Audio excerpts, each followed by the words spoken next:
అన్నదాత అన్నదాత మీ అన్నదాత చెమటోడ్చి ఆహారాన్నందించే రైతన్న అనునిత్యం నీ కండదండగా నిలిచే నేస్తం ఎవరన్నా అన్నదాత అన్నదాత మీ అన్నదాత.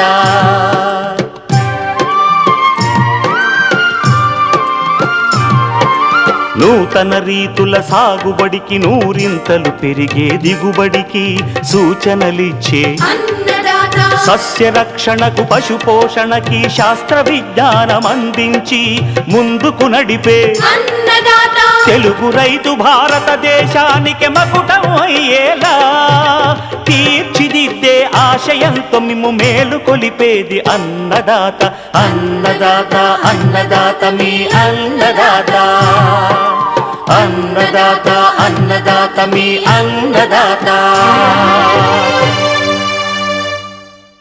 అన్నదాత ప్రేక్షకులకు నమస్కారం. ఈనాటి ముఖ్యాంశాలు: ఖరీఫ్ వరి సాగుకు అనువైన అతి సన్నగింజ రకాలు, సువాసన రకాలు, చేపల చెరువులపై వాతావరణ ప్రభావం, ప్రస్తుతం తీసుకోవాల్సిన జాగ్రత్తలు,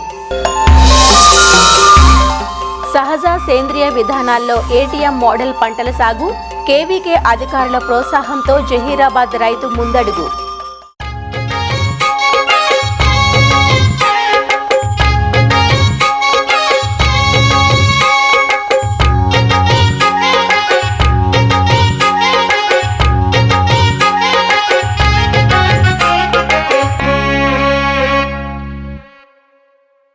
వరిలో ఇటీవల కాలంలో అతి సన్నగింజ రకాలకు ప్రాముఖ్యం పెరుగుతోంది. వీటిని లాంగ్ సిలిండర్ వెరైటీస్గా వ్యవహరిస్తారు. ఈ నేపథ్యంలోనే జయశంకర్ శాస్త్రవేత్తలు అతి సన్నగింజ రకాలను రూపొందించి విడుదల చేయటం జరిగింది. వరి రైతులు ఈ అతి సన్నగింజ రకాలతో పాటు సువాసన రకాలపై కూడా ఆసక్తి చూపుతున్నారు. మరి కొత్తగా అభివృద్ధి చేసిన అతి సన్నగింజ రకాలు, సువాసన వరి రకాల గురించి రాజన్ నగర్లోని ప్రొఫెసర్ జయశంకర్ తెలంగాణ రాష్ట్ర వ్యవసాయ విశ్వవిద్యాలయం విత్తన విభాగం అధిపతి డాక్టర్ దామోదర రాజు నుంచి తెలుసుకుందాం. ఈ మధ్య కాలంలో రైతులు అతి సన్న గింజ రకాలను ఎక్కువగా కోరుకుంటున్నారు. ఎందుకు అంటే కన్జ్యూమర్లో కూడా ఈ అతి సన్న గింజ రకాలకు ఎక్కువ ప్రిఫరెన్స్ పెరిగింది. మనకు పాత రకాలు ఏం సాగుబడిలో అందుబాటులో ఉన్నాయి అతి సన్న గింజ రకాలంటే, ఒకటి జై శ్రీరామ్ అనే రకం, మహారాష్ట్ర లోకల్ వెరైటీ. ఇంకోటి హెచ్ఎంటి సోన్ అనే రకం, ఇది మహారాష్ట్ర యూనివర్సిటీ నుంచి పీకేవీ నుంచి విడుదల చేయబడిన వెరైటీ. ఇదే కాకుండా కొన్ని ప్రైవేట్ వెరైటీలు చింట్లు, పూజ, తర్వాత రకరకాల పేర్లతోని ఈ అతి సన్న గింజ రకాలు మార్కెట్లో ఉన్నాయి. ఈ రకాలు ఎక్కువ రైతులు ప్రిఫరెన్స్ చేస్తున్నారు. ఎందుకంటే బియ్యం అతి సన్నంగా ఉంటాయి, తర్వాత బియ్యం ముద్ద కాదు, అన్నం ముద్ద కాదు, కుకింగ్ క్వాలిటీ బాగుంటుంది. కాబట్టి ఈ రకాలు బాగా ప్రాచుర్యం పొందాయి. ముఖ్యంగా ఉమ్మడి నల్గొండ జిల్లాలో ఇవి ఎక్కువ సాగుబడిలో ఉన్నాయి. ముఖ్యంగా అన్నీ కూడా 130 రోజుల కాల పరిమితితో ఈ రకాలు ఉన్నాయి. రైతులు అడిగేది ఏంటంటే, ఇవి బాగా ఉన్నాయి, వీటికి ప్రత్యామ్నాయంగా యూనివర్సిటీ నుంచి ఏమైనా రకాలు ఉన్నాయా, ఈ మధ్యకాలిక రకాలు కానీ కొంచెం కాలపరిమితి తగ్గించి స్వల్పకాలిక రకాలు ఏమైనా ఉన్నాయా అని అడుగుతున్నారు. దానికి సమాధానంగా మేము ఒకటి జగిత్యాల ప్రాంతీయ పరిశోధనా స్థానం నుంచి JGL 27356, ఇది జై శ్రీరామ్ లాంటి రకం.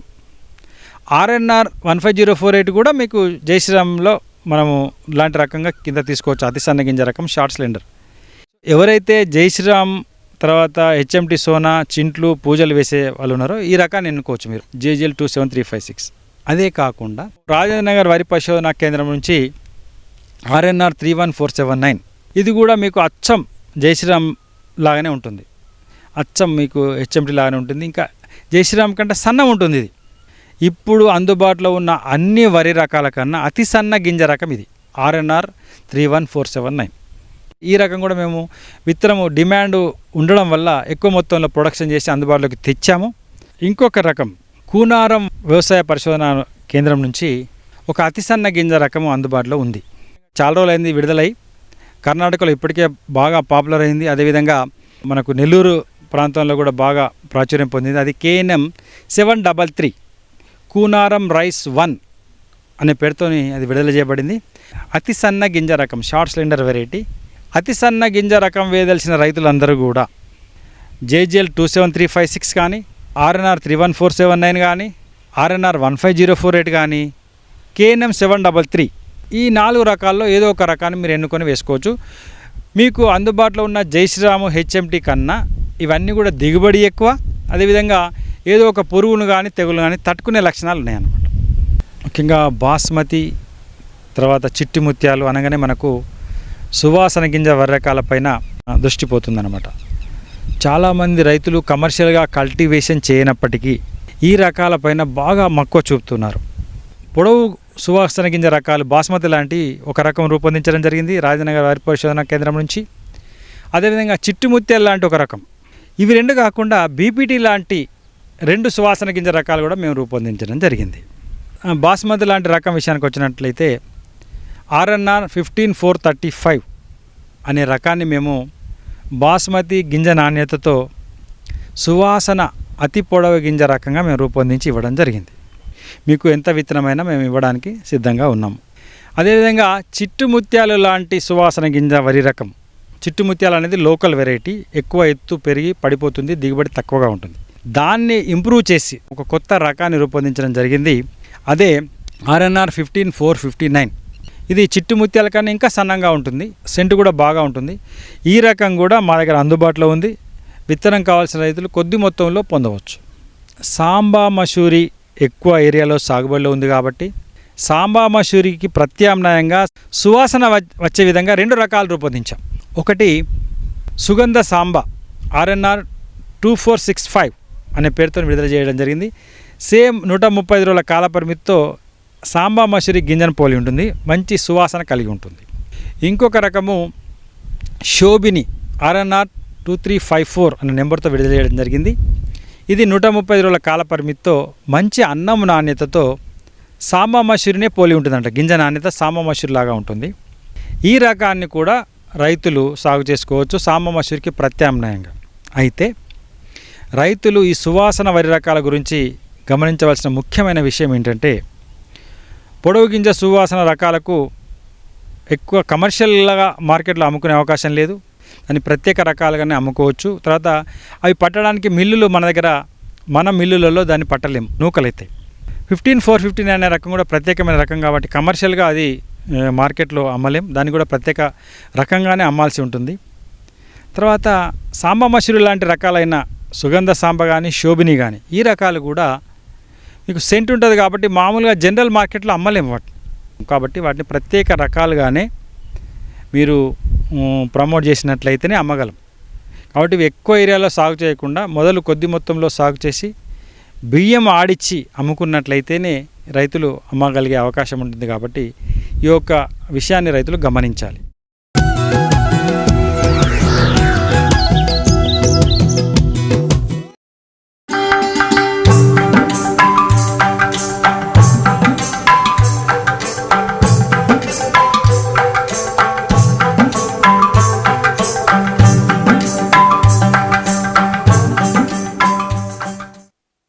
ప్రస్తుత వాతావరణం అటు వ్యవసాయానికే కాదు, ఇటు ఆక్వా పరిశ్రమకు జటిలతరంగా మారింది. నీటిలో పెరిగే జీవులకు ఈ మార్పులతో సంబంధం ఏముంటుందిలే అనుకుంటారు కదా, ఖచ్చితంగా ఉంటుంది. ఎందుకంటే చేపలు, రొయ్యలు శీతల రక్తజీవులు. మారుతున్న వాతావరణం వాటి ఎదుగుదలపై ప్రభావం చూపిస్తుంది.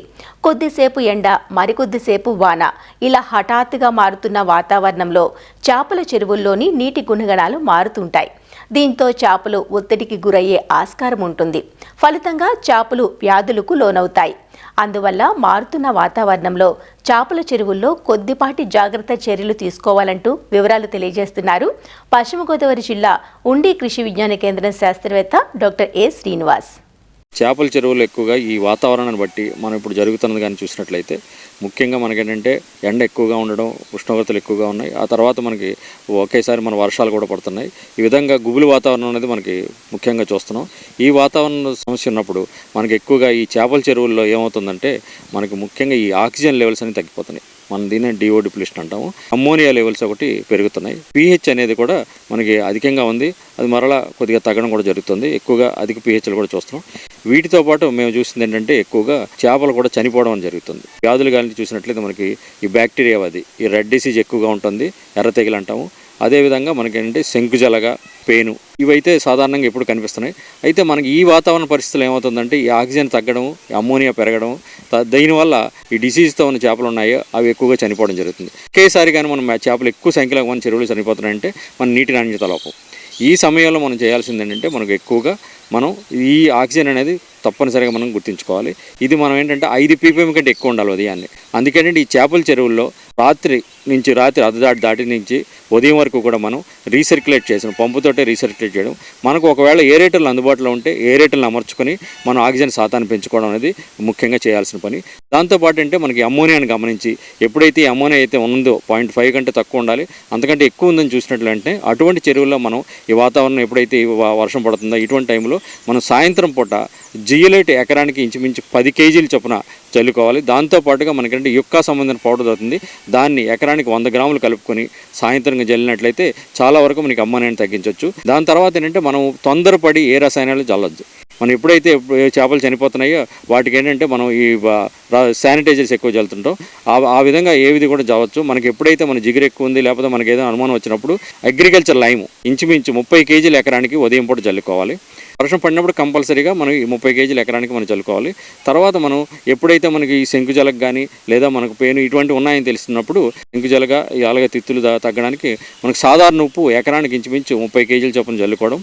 ఆ తర్వాత మనకి పొటాషియం పెర్మాంగనేట్ని తీసుకుని దాన్ని ఇంచుమించు ఎకరానికి కేజీ వరకు కూడా మనం తెల్లవారుజాము టైంలోగా మనం జల్లుకున్నట్లయితే చాలా వరకు బాహ్య పరాజములు తగ్గించు, అదేవిధంగా మనం ఆక్సిజన్ పెంచవచ్చు, అలాగే బ్యాక్టీరియా లెవెల్స్ కూడా తగ్గించవచ్చు. ఎప్పుడైతే మనకి చేపలు చనిపోతున్నాయో వాటిని తీసుకెళ్ళి పరీక్ష చేయించిన తర్వాతే మన నీటి క్వాలిటీని కూడా చూసుకుని మనం వ్యాధి నిర్ధారణ చేసి దానికి ఒకవేళ బ్యాక్టీరియా తెగులు ఉంది, రెడ్ తెగులు ఉంది అని కానీ గుర్తించినట్లయితే అప్పుడే మనం యాంటీబయాటిక్ అనేది వాడడం మొదలు పెట్టాలి.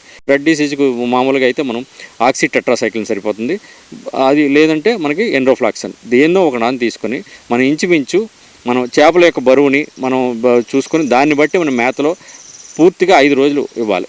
5 రోజులు అయిన తర్వాత మనం తగ్గిపోతే అప్పుడు మనం మానేయచ్చు. అప్పటికి కూడా మనకి ఇంకొక దాంట్లో కానీ మనకి ఇంకా చేపలు కానీ చనిపడితే 2-3 అలాగా మనం దాన్ని 7 రోజుల వరకు కూడా అదే మోతాదుని మనం కంటిన్యూ చేసుకుంటూ మ్యాక్సిమం మనం 10 రోజుల కంటే ఎక్కువ వాడద్దు ఈ యాంటీబయాటిక్ అనేది. వాడిన తర్వాత వ్యాధులన్నీ తగ్గడం జరుగుతుంది. ఎప్పుడైతే మన శంకుజల కానీ గమనించినట్లయితే మాత్రం మనం ఈ పొటాషియం పెర్మాంగనేట్ వాడుకోవాలి. అది కాకుండా మనం ఎప్పుడైతే నీటి నాణ్యతను చూసుకొని ఆ తర్వాత మనకి పేను కానీ శంకుజల కానీ ఉంటే మిగతా రసాయనాలు ఏమైనా సరే డెల్టామిథ్రిన్ అన్నీ కూడా మన ఆక్సిజన్ శాతాన్ని చూసుకొని దాన్ని బట్టి మనం పగల ఎండ వచ్చినప్పుడు మాత్రమే వాడుకోవాలి. వాతావరణంలో మనకి ఏ చెరువులు అయితే మనకి పట్టుబడి దశకొచ్చి మనకి ఇంచుమించు 2.5 టన్నుల కంటే ఎక్కువ కానీ మన ఎకరానికి కానీ మనం సరుకు ఉన్నదంటే అటువంటి చెరువుల్లో మాత్రం తప్పనిసరిగా ఈ రాత్రిపూట మన ఆక్సిజన్ శాతాన్ని పెంచుకోవడం, అదేవిధంగా మన దగ్గర పొటాషియం పెర్మాంగనేట్ని దగ్గరగా పెట్టుకుని ఎప్పుడైతే మనం ఉదయం పూట కానీ మనం ఎక్కువగా చేపలు ఉపరితలంలో తిరుగుతాయని తీసుకుంటే ఆక్సిజన్ పౌడర్ని కానీ లేదా పొటాషియం పెర్మాంగనేట్ కానీ ఎకరానికి ఇంచుమించు కేజీ ధర చల్లుకొని మనం వాటికి ఒత్తిడి రాకుండా చూసుకోవాలి. దీంతో పాటుగా మనం ఏంటంటే మన చెరువు దగ్గర తప్పనిసరిగా మనకు ఆక్సిజన్ కిట్ని పెట్టుకుని దాన్ని ఉదయాన్నే 5 నుంచి 6 గంటల లోపు ఒక నీటి యొక్క శాంపిల్ని తీసి అందులో మనం ఆక్సిజన్ శాతాన్ని కొలిచి చాలా సింపుల్గా చేయొచ్చు.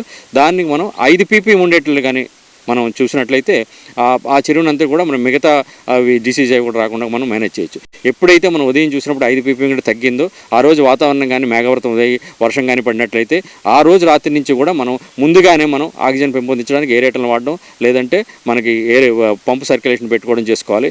విధంగా ముందు నుంచే మనం ఏంటంటే మన చేపలన్నీ ఉపరితలానికి వచ్చిన తర్వాత మనం దానికి ఏదో ఒక రసాయనం కొట్టడం జరుగుతుంది. అలా కాకుండా మనం ఈ వాతావరణాన్ని చూసుకొని ఈ సమయంలో మనం అదొకటి చూసుకోవడం, వెంటనే మనం అమ్మోనియా అనేది మనం ఏమనుకుంటామంటే జిగులైట్ ఈరోజు కొట్టాం కనుక రేపు ఎల్లుండి వారం రోజులు పనిచేస్తుంది. అలా కాదు, మనకు అమ్మోనియా శాతం తగ్గించడానికి ఈరోజు కానీ జిగులైట్ కొడితే మరలా కొట్టిన తర్వాత ఆ మర్నాడు మళ్ళీ మనం అమ్మోనియాని చెక్ చేసుకోవాలి. చెక్ చేసుకున్నప్పుడు కానీ మరలా మన అమ్మోనియా ఉందంటే మనం కొట్టిన డోస్ కాకుండా మరలా ఇంకో డోస్ అనేది కొట్టడం, అంటే మనకు అమ్మోనియా ఉత్పత్తి ఎక్కువగా ఉంది. అప్పుడు మనం మేత యాజమాన్యం మేతలు కానీ ఎక్కువగా వెళ్తుంటే మేతను తగ్గించుకోవడం. ఈ సమయంలో ఏమవుతుందంటే మనకి ఇటువంటి వాతావరణంలో మేతలు తినడం తగ్గుతుంది, కానీ మేత యజమాని తప్పనిసరిగా పాటించాలి. ఎప్పుడైతే మేతలు తింటున్నా తగ్గుతుందో తగ్గించుకోవాలి. తర్వాత మనకు ఇంకా అవసరమైతే మనకు వారానికి ఒకసారి మేత పూర్తిగా మానివేయాలి. మనం నీటి యొక్క రంగును చూసుకొని మన నీటిలో కానీ ఆకుపచ్చడం కానీ ప్లాంక్టన్ కానీ బాగా ఉందనుకుంటే మాత్రం అప్పుడు మనం తప్పనిసరిగా అన్ని చెరువుల్లో కూడా మన ఈ చేపల చెరువుల్లో ఒకరోజు పూర్తిగా మేతను మానేస్తే అవి సహజారాన్ని తిని వాటికి కావాల్సిన పోషకాలన్నీ కూడా అందుతాయి. అలాగే మనం ఏంటంటే ఈ వాతావరణాన్ని చూసుకొని మనం మేత యాజమాన్యం పాటించడం, అలాగే నీటి నాణ్యత యాజమాన్యం కానీ పాటించినట్లయితే మనం తప్పనిసరిగా ఈ వాతావరణంలో మనకు మన చేపలు మరణాలకు గురి కాకుండా మనం కాపాడవచ్చు.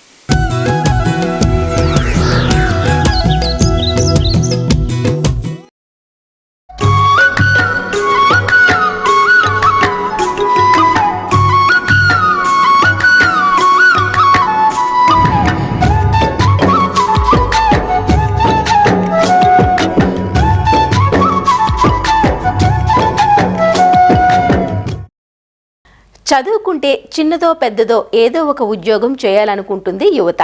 కానీ సంగారెడ్డి జిల్లాకు చెందిన ఈ యువకుడు మాత్రం పీజీ చదివి సాగుబాట పట్టాడు. సర్కారు కొలువు కోసం ప్రయత్నించి సఫలం కాకపోవడంతో తాతలు తండ్రుల నుంచి వచ్చిన వ్యవసాయ క్షేత్రంలో సాగు మొదలుపెట్టాడు. ఎకరం పొలంలో సహజ సేంద్రియ విధానాలను ఆచరిస్తూ ఏటీఎం విధానంలో పంటలు పండిస్తూ అందరికీ ఆదర్శంగా నిలుస్తున్నాడు. సంగారెడ్డి జిల్లా మొగుడంపల్లి మండలం రాయిపల్లి తండాకు చెందిన యువ రైతు అరవింద్ ప్రకృతి సేద్య విధానంలో వ్యవసాయం చేస్తున్నాడు. 2017లో సొంత ఊరు రాయిపల్లి తండాలో సాగుబాట పట్టాడు. ఆరంభంలో అవగాహన లేక ఇబ్బందులు ఎదురైన సందర్భంలో జహీరాబాద్లోని డిడిఎస్ కృషి విజ్ఞాన కేంద్రం శాస్త్రవేత్తల సలహాలతో సాగులో ముందడుగు వేశాడు. పంటల సాగుకు ముందు నవధాన్యాలు వేసి కలియదున్నాడు. పశువుల పేడ మూత్రంతో పంచగవ్య, ఘనజీవామృతం, ద్రవజీవామృతం తయారు చేసుకుని వాడుకున్నాడు. సస్యరక్షణకు ఎర్రపంటలు, జిగురు అట్టలు, దీపపు ఎర్రలను ఏర్పాటు చేశాడు. డ్రిప్, మల్చింగ్ ఏర్పాటు చేసుకుని వంగ, బెండ, మిరప, గోరుచిక్కుడు పంటలను ఏటీఎం మోడల్లో పండిస్తూ నిత్యం ఆదాయమార్జిస్తున్నాడు. నేను పీజీ కంప్లీట్ చేసినాను. మా డాడీ వాళ్ళది ఫస్ట్ నుంచి వ్యవసాయం కాబట్టి నేను కూడా వ్యవసాయం చేయాలని ఎందుకు ఇంట్రెస్ట్. అది మెల్లమెల్లగా వ్యవసాయం అంటే నా ఫ్యాషన్గా మారిపోయింది. 2017లో వ్యవసాయం చేసిన. నాకు ప్రకృతి వ్యవసాయం చేయాలనేది నాకు చాలా ఇంట్రెస్ట్ అనమాట. ఇది కెమికల్తో వాడడం వల్ల భూమి నాశనం కావడము, దానివల్ల వచ్చే తరాలకు భూమి మిగిలేదేమో అనేది దాని ప్రకారం నేను కెమికల్ జోలికి పోకుండా వ్యవసాయం జోలికి పోకుండా ప్రకృతి వ్యవసాయం చేద్దామని నేను వచ్చిన ఇక్కడ. అయితే ఎట్లా చేయాలనేది తెలియదు నాకు స్టార్టింగ్లో. అయితే చుట్టుపక్కల అడగడము, ఇక్కడ మా ఏరియాలో ఉన్న కేవీకేకు సంప్రదించడము, వాళ్ళు మాకు ఆర్గానిక్ ఫార్మింగ్ ఎట్లా చేయాలో నేర్పించడము, దాని ద్వారా మేము కొద్దిగా గెట్ అయినా. అయితే ఫస్ట్ ఇప్పుడు ఎక్కువ కెమికల్ వాడేది కూరగాయల మీద. అంటే ఈ కూరగాయల మీద వాడుతున్నారు కాబట్టి నేను కూరగాయలు పండించాలనేది ఉద్దేశంతో కూరగాయలకు వచ్చిన 1 ఎకర్ల ఏటీఎం మోడల్లో స్టార్ట్ చేసిన నేను. ఫస్ట్ మనకు ఏటీఎం మోడల్ వచ్చేసి వంకాయ, గ్రాఫ్టెడ్ వెరైటీ వంకాయ తీసుకున్నా. మళ్ళీ దాంతోపాటు ముళ్ళ వంకాయ తీసుకున్నా, 2 రకాల వంకాయలు తీసుకున్నా, మిర్చి తీసుకున్నా, బెండ, గోరుచిక్కుడు, టమాటా. మళ్ళీ ఇంట్లో అంతర్ పంటగా ఇక బిన్నీస్, అట్లా ఒక్కొక్కటి డిజైన్ చేసుకున్నాం అనమాట. కలుపు నివారణకు మల్చింగ్ వాడినాము. సాయిల్ టెస్ట్ మిషన్ కూడా తీసుకొచ్చాము, చిన్నది మాచర్ మిషన్ కూడా తీసుకొచ్చి అది వాడినాము. సీడ్ వేసే మిషన్ కూడా తీసుకున్నాం. ఒక గంటకు 4-5 బెడ్లు సీడింగ్ చేసుకుంటాను. ఇప్పుడు సస్యరక్షణ చర్య మైక్రోరైజం వాడతాము. ఎన్పీకే బ్యాక్టీరియా ఇన్నే మదర్ కల్చర్ ఉంది, ఇన్నే బెల్లం వేసి తయారు చేసుకుంటాం. మళ్ళీ ట్రైకోడర్మా, మళ్ళీ బవేరియా బ్యాసిలానా, ఇట్లా ప్రతిదీ ఇన్నే చేసుకుంటాము. జీవామృతము, ఘనజీవామృతము అవి వాడతాం. సారం పెంచుకోవడానికి మనం నవధాన్యాలు వేసినాం స్టార్టింగ్. సాయిల్కు మళ్ళీ స్లర్రీ వాడతాం. ఇంకోటి మన దగ్గర ఆవులు ఉన్నాయి, 2-3 ఆవులు ఉన్నాయి, మళ్ళీ 2 ఎడ్లు ఉన్నాయి. అవి రోజు మూత్రము, ఆవు పేడ కలెక్షన్ చేసుకుని స్లర్రీ తయారు చేసి ఆ స్లర్రీ కింద పారించడము. దానివల్ల ద్వారా అనేది భూమికి మంచి బలం ఇచ్చిందనమాట. ఎప్పుడైతే భూమికి బలం ఉంటుందో అప్పుడే మొక్క కూడా బలం వస్తుంది. ఆ చీడపీడ కూడా అటాక్ చేయడం తగ్గుతుంది. సోలార్ ట్రాప్ పెట్టినాం మనం. సోలార్ ట్రాప్ పెట్టడం వల్ల స్టార్టింగ్లో అయితే చాలా పురుగులు పడ్డాయి. అందులో ఇప్పుడు కొద్దిగా ఉదిరిగితే తగ్గింది దానికి. మళ్ళీ స్టిక్కీ ట్రాప్స్, జిగరట్టలు పెట్టడం వల్ల కూడా అవి దానికి అతుకుంటున్నాయి అనమాట. రిజల్ట్ కూడా చాలా మంచిగా ఉంది. మళ్ళీ పిరమిడ్ ట్రాప్ కూడా పెట్టినాం మనము. మళ్ళీ దాంతోపాటు చుట్టూ బార్డర్ క్రాప్ మనం ఆమ్లం పంటలు, బంతి పంటలు ఇట్లా దానికంటే ఒక క్రాప్కు వంకాయకు మధ్యలో అనేది మనం వేరే క్రాప్ తీసుకున్నాం. వేరే క్రాప్ తీసుకోవడం వల్ల అనేది ఆ పెస్ట్కి ఏంటంటే ఆ వంకాయ మీద అటాక్ చేయాలన్నా వేరే క్రాప్ ఇక్కడ నుంచి అక్కడ ట్రాన్స్ఫర్ అయ్యేలోపు దానికి డిస్టర్బ్ అవుతుంది. అయితే మాకు ఇదంతా మెయింటైన్ చేసిన తర్వాత దిగుబడి కూడా చాలా మంచిగా వచ్చింది. ఇప్పుడు ఏటీఎం మోడల్లో ఇప్పుడు హార్వెస్ట్ స్టార్ట్ అయింది. క్వాలిటీ కూడా మంచిగా వస్తుందండి. మేము గోరుచిక్కుడు లాస్ట్ తెంపినాము. మేము ఇంత గోరుచిక్కుడు తెంపినప్పుడు మేము స్టార్టింగ్ ఇక్కడ 50 kg వస్తుంది అనుకున్నాము. కానీ మంచిగానే వచ్చింది, 165 kg వచ్చింది నాకు. ఎందుకంటే ఫస్ట్ టైం పెట్టిన, దానికి ఎంత అనేది నాకు తెలియదు. గోరుచిక్కుడు వెజిటేబుల్ ఫస్ట్ టైం పెట్టిన నేను. కానీ మంచి దిగుబడి వస్తుంది. ఇంకా ముందు కూడా మంచి దిగుబడి తీసుకుంటాను. గవర్నమెంట్ కూడా మాకేమన్నా మార్కెట్ 5-10 రూపాయలు ఎక్కువ అందిస్తే మాకు కూడా హెల్ప్ ఉంటుంది. మాకు కూడా మా యూత్ కూడా ఎంకరేజ్గా ఉంటుంది. పెట్టుబడి ఇప్పుడు 1 ఎకర్ నాకు ఇప్పటి వరకు 60,000 పెట్టుబడి అయింది. ప్రాజెక్ట్ లెక్క పెట్టుకున్నాను అనమాట. సాఫ్ట్వేర్ ఎట్లా ప్రాజెక్ట్ పెట్టుకుంటారో ఇది నా అగ్రికల్చర్లో నేను ఏటీఎం మోడల్లో నేను ప్రాజెక్ట్ పెట్టుకున్నాను అనమాట. ఇది కంపల్సరీ సక్సెస్ చేస్తాను. నేను పోలీస్ డిపార్ట్మెంట్ ఏఎస్ఐ. నేను ప్రజెంట్లో నేను మెదక్లో డ్యూటీ చేస్తున్నాను. మా తమ్ముడు అరవింద్ ఆర్గానిక్ తయారు చేసుకొని ఎరువు కానీ ఏ మందు లేకుండా కూరగాయలు, టమాటాలు, వంకాయ, బెండకాయ, గోరుచిక్కుడు, పచ్చిమిర్చి ఇవన్నీ మంచిగా మనం చూస్తే పచ్చిగా తినాలన్నట్టు ఉన్నాయి. అవి కూరగాయలు అంతా మంచిగా ఉన్నాయి. అవి మా తమ్ముడు పీజీ చేసి కూడా ఎడ్యుకేషన్ చేసి జాబ్ గురించి తపన పడలేడు. ఇక్కడ వ్యవసాయాన్ని ఎంత డెవలప్ చేయాలనేది ఒకటే తపన ఆయనకు. 10 సంవత్సరాల నుంచి అగ్రికల్చర్ చేసుకుంటా మా ఫ్యామిలీకి ఒక ఆదర్శంగా కుటుంబం మొత్తం వ్యవసాయం కుటుంబమే. సాగులో సహజ విధానాలను ఆచరించడంతో పాటు సాంకేతికత సాయంతో ముందుకు సాగుతున్నాడంటూ జహీరాబాద్ కేవీకే శాస్త్రవేత్తలు అభినందిస్తున్నారు. సేంద్రియ పద్ధతుల్లో కూరగాయలు పండిస్తూ రోజువారీ ఆదాయాన్ని ఆర్జిస్తున్నాడంటూ చెబుతున్నారు. మనం ఉన్నది ఇప్పుడు రాయపల్లి తాండా గ్రామంలో. ఇక్కడ వచ్చేసేసి అరవింద్ అనే రైతు అనేక రకాల పంటలు కలిపి పంటలు అనేవి వేసుకుంటూ దాంతో పాటుగా సేంద్రీయ వ్యవసాయం అనేది స్టార్ట్ చేశారనమాట. దీంట్లో అనేక రకాల పంటలు అంటే మనము ముఖ్యంగా ఆయన కూరగాయలు ఎందుకు అన్న ఉద్దేశంతో అనంటే మమ్మల్ని అడిగినప్పుడు అన్ని పంటల కంటే కూరగాయలు ఎక్కువగా వాడుతూ ఉంటాం. అయితే కూరగాయలు మనుషులందరం తీసుకునేది, రోజువారీగా మనం తీసుకునేది. కానీ అలాంటి పంటలలో అనేక రకాల రసాయనాలు వాడడం వలన మనిషి ఆరోగ్యం కూడా చాలా దెబ్బతింటుంది. నేల ఆరోగ్యం, తర్వాత పర్యావరణం అనేక రకాలుగా దెబ్బతింటుంది. ఇదంతా మనం చెప్పినప్పుడు ఆయన ఒక ఉద్దేశంతో కూరగాయలు అనేది వేసుకోవడం జరిగింది. దీంతో పాటుగా ఆయన అనుభవంతో కూరగాయల పంటలతో పాటు పప్పు దినుసుల పంటలు అనేవి వేసుకున్నాడు. అట్లా పప్పు దినుసుల పంటలు వేసుకోవడం అనేది ఆయన యూట్యూబ్ వీడియోస్ ద్వారా చదువుకోవడం ద్వారా అట్లా తెలుసుకొని ఆ పప్పు దినుసుల పంటలు ఎందుకు అని అనుకుంటే ఈ ఏవైతే ఉంటాయో వాటిలో అనేక రకాల బుడిపలు అనేవి, వేర్లకు బుడిపలు ఉండడం వల్ల పర్యావరణంలో ఉన్న నత్రజనిని అవి ఫిక్స్ చేస్తాయి. అది భూమికి ఎప్పుడైతే అందిస్తాయో సారం అనేది పెంచడము, ఆ మొక్కలు రోగనిరోధక శక్తి పెంచుకోవడమే కాకుండా పక్కనున్న మొక్కలకు కూడా పంటకు కూడా అందించడం వల్ల అనేక రకాల లాభాలు ఉన్నాయి. అట్లనే ఆయన చేసే పద్ధతిలో మల్చింగ్ పద్ధతి అనేది చేస్తూ ఉన్నారు. అంటే ప్రస్తుతం ఉన్న ఎండాకాలంలో కూరగాయలు వేయడం ఒక ఎత్తు అయితే భూమిలో సారం ఎంతైతే తేమ ఉంచుకోవడం కూడా అంతే ముఖ్యం అవుతుంది. దాంతో పాటుగా కలుపు నివారణ కూడా ఉండాలన్న ఉద్దేశంతో మల్చింగ్ పద్ధతి అనేది చేస్తున్నారు. ఆయన చేసేది ప్లాస్టిక్ మల్చింగ్, దాంతో పాటుగా మనకు చెరుకు వాడ ఏదైతే ఉంటుందో ఆ చెరుకు వాడను, గడ్డిని అట్లా సాలల్లో వేసుకోవడం అనేది జరిగిందనమాట.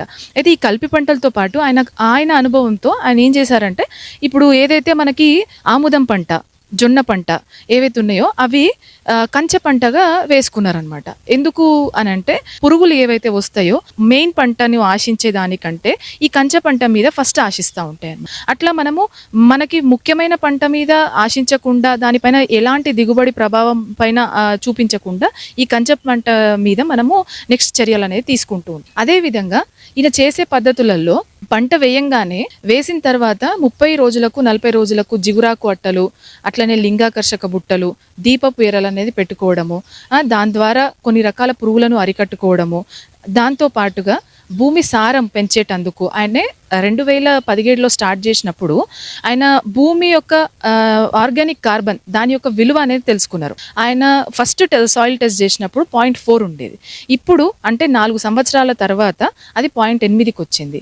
జీవన ఎరువులు ఏవైతే ఉన్నాయో ఆ లిక్విడ్ బయో ఫర్టిలైజర్స్ అని అంటాం. మనం జీవామృతము, ఘనజీవామృతము, ఆయన ఒక 200 లీటర్ల డ్రమ్ములో మన గోమూత్రము, తర్వాత ఆవు పేడ, నీమ్ కేక్, ఆముదం కేక్ ఇవి వేస్తూ ఒక స్లర్రీ లాగా చేస్తూ అవి కూడా డ్రిప్లో వదులుకోవడం అనేది జరుగుతుంది అనమాట. వీటితో పాటుగా ఏంటనంటే మనకి పంట పైన వచ్చే రసం పీల్చే పురుగులు ఏవైతే వస్తాయో ఆ వాటి కోసం బెవేరియా, మెట్రైజియం ఇవి కూడా ఫార్ములేషన్స్ తీసుకొని ఆయన పొలంలోనే మల్టిప్లై చేసుకుంటూ ఉన్నాడు అనమాట. అట్లనే మనకి కాయతొలుచు పురుగు లాంటివి వచ్చినప్పుడు మెట్రైజియం అనేది వాడటము, తర్వాత కషాయము, దశపర్ణి కషాయం ఇట్లాంటి కషాయాలు అనేది తయారు చేసుకొని పిచికారీ చేసుకుంటున్నారు. ఈ విధంగా అన్ని సమగ్ర సస్యరక్షణ చర్యలు, సమగ్ర యాజమాన్యం అనేది పాటిస్తూ మంచి దిగుబడులు కూడా ఆయన సాధించే విధంగా ముందుకెళ్తున్నారు. మరిన్ని విభిన్న అంశాలతో రేపటి అన్నదాతలో మళ్ళీ కలుసుకుందాం. నమస్కారం. అన్నదాతలు తమ సందేహాలు, సమస్యలను 1800-425-4085 టోల్ ఫ్రీ నంబర్లో ఉదయం 10 నుంచి 11 గంటల మధ్య పని దినాలలో సంప్రదించగలరు.